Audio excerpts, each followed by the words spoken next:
Voilà les jeunes blogueurs. Bonjour les blogueurs. Alors ça c'est le Monoblog Camp. On est ici donc avec des blogueurs de 16 pays, 50 blogueurs pardon.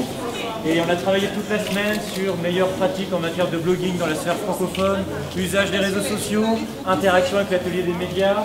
La tendance générale, c'est vers la transparence. Et à Madagascar, il y a le code de communication qui vient d'être adopté. Et donc, qu'en pensez-vous? J'ai lancé un appel ce matin à tous les pays représentés dans l'Organisation internationale de la francophonie de venir au sommet que nous organisons pour le gouvernement ouvert et la transparence.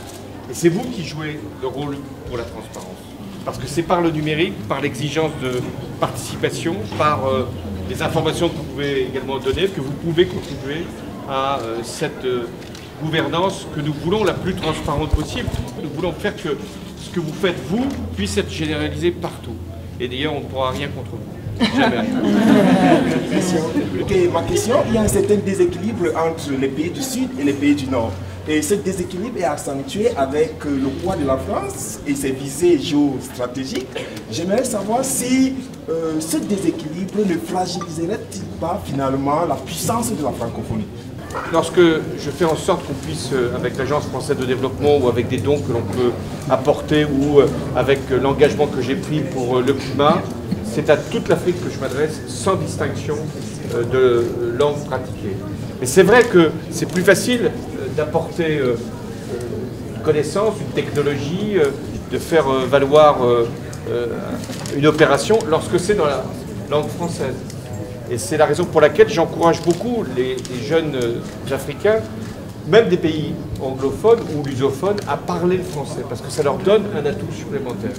Quant à la lutte contre les inégalités entre le Nord et le Sud, je pense que la France n'est pas la seule à avoir pris ce combat très au sérieux.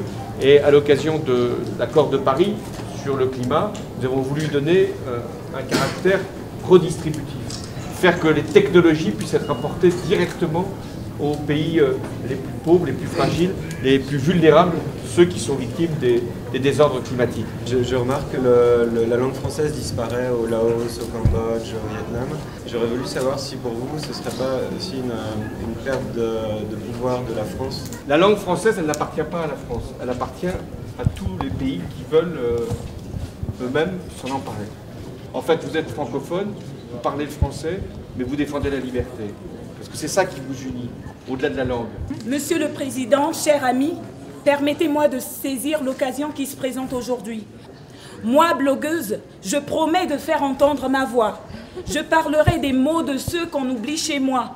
Je ne tendrai pas la main à ces dictateurs, ceux qui, devant le monde, veulent que je joue les acteurs. Mais je ne le dis pas souvent, mais je ferai pareil si j'étais président. Oui, je sais que les problèmes des autres ne me concernent pas, mais moi, blogueuse, je ne fermerai pas les yeux sur cela. Je ne le dis pas souvent, mais je le ferai si j'étais président. Mais je ne suis pas présidente, juste blogueuse et du monde une résidente. Et si vous avez reçu mon message, s'il vous plaît, faites-en un partage et faites un choix. Parce que oui, il faut en faire parfois. Oui ou non, bien ou mal. Mais qu'est-ce que j'en sais? Je suis blogueuse et vous président.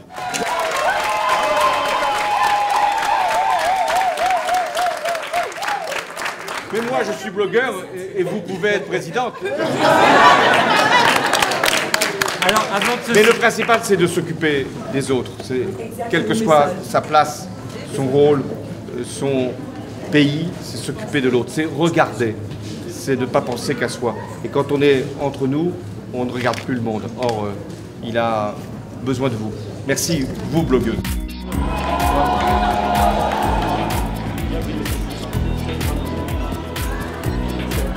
C'est mieux. Merci à vous.